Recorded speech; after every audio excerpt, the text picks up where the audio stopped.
For the first time in more than 50 years, human beings are on their way back to the moon. Not to land, not yet. But 4 days ago, for the first time since Apollo, the journey began again. NASA launched Artemis II, sending 4 astronauts aboard the Orion spacecraft on a mission around the moon and back to Earth. The crew is Reid Wiseman, Victor Glover, Christina Koch, and Jeremy Hansen.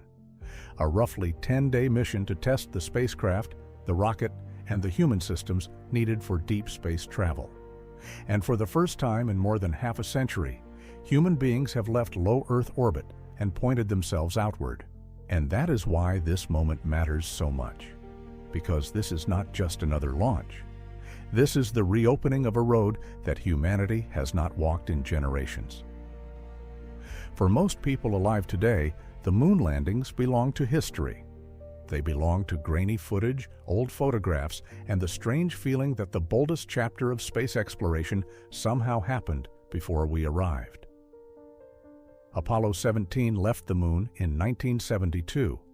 Since then, human beings have lived in orbit, built stations, repaired telescopes. But we have not sent astronauts back toward the moon. Not until now. That gap matters emotionally because space can start to feel abstract when it stays robotic for too long. Rovers are extraordinary. Probes are astonishing. Telescopes are transformational. But human beings change the emotional scale of exploration. A robot on the moon teaches us something.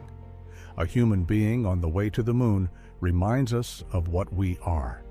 And this crew carries that weight forward with a different face than Apollo ever did. Reid Wiseman commanding the first crewed lunar mission of the 21st century.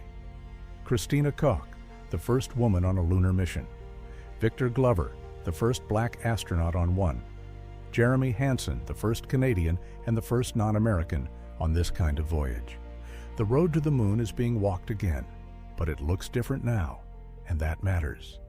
Now, here is the part that may sound strange. They are not landing.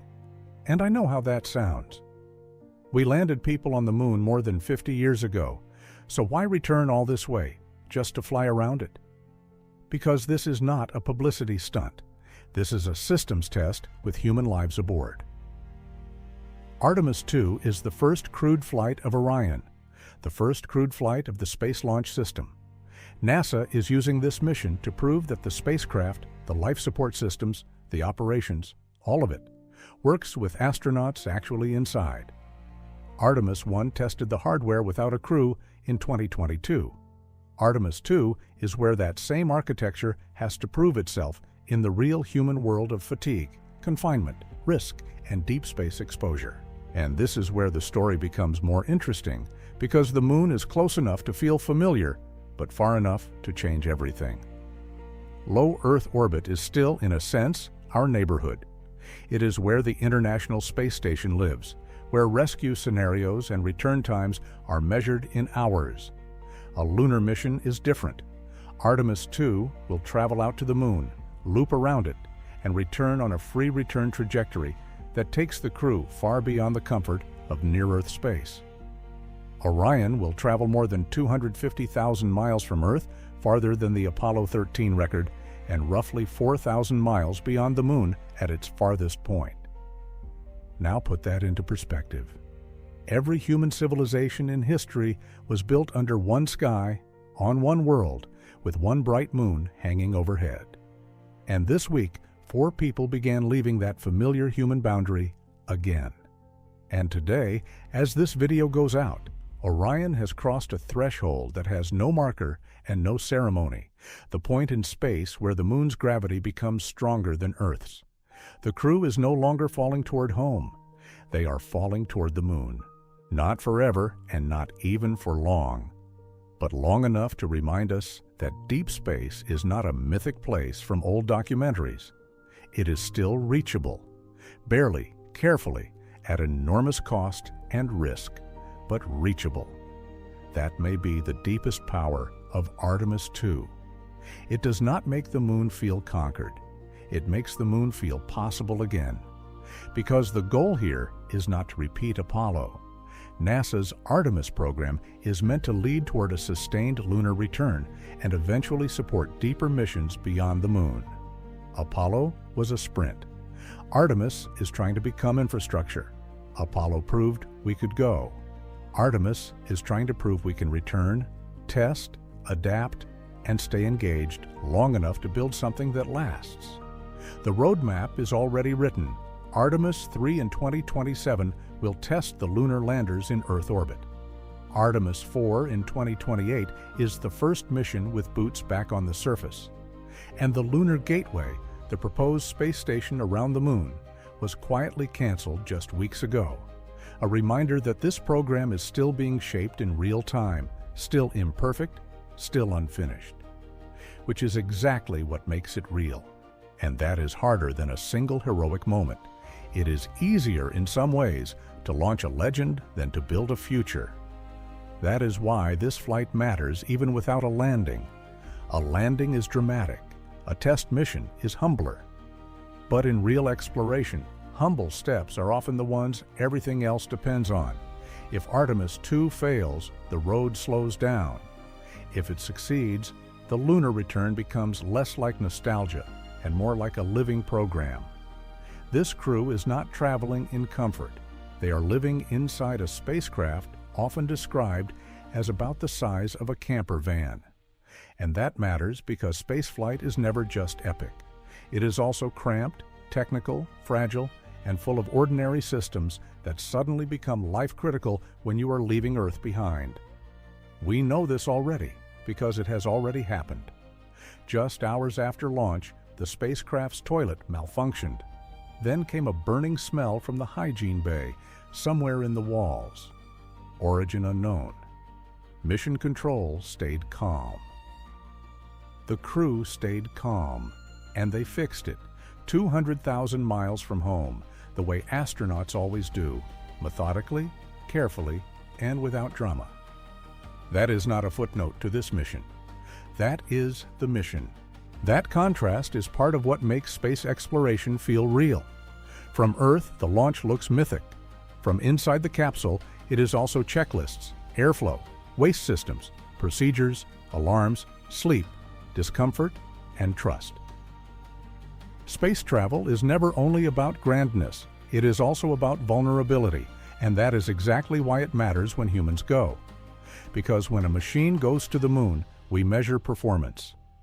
When people go, we measure ourselves, our engineering, our patience, our courage, and our ability to build systems strong enough to carry fragile lives into hostile emptiness and bring them home.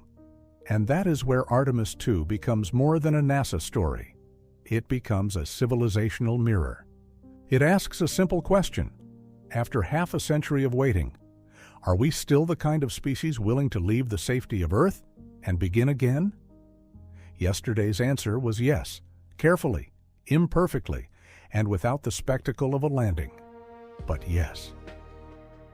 And there is something beautiful in that restraint. Because this mission is not pretending the future is easy.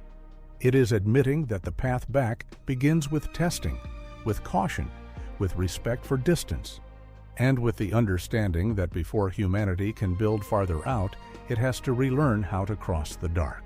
The first crew since Apollo to push back toward lunar distance. The first people in generations to leave low Earth orbit and head toward the world that defined the first great age of exploration beyond Earth. And as you watch this video, they are already there, not back on Earth, not in orbit. Out there, past the halfway point, closer to the moon than to the planet they left behind. Commander Reid Wiseman has already photographed Earth through the capsule window, a pale blue sphere receding into the dark.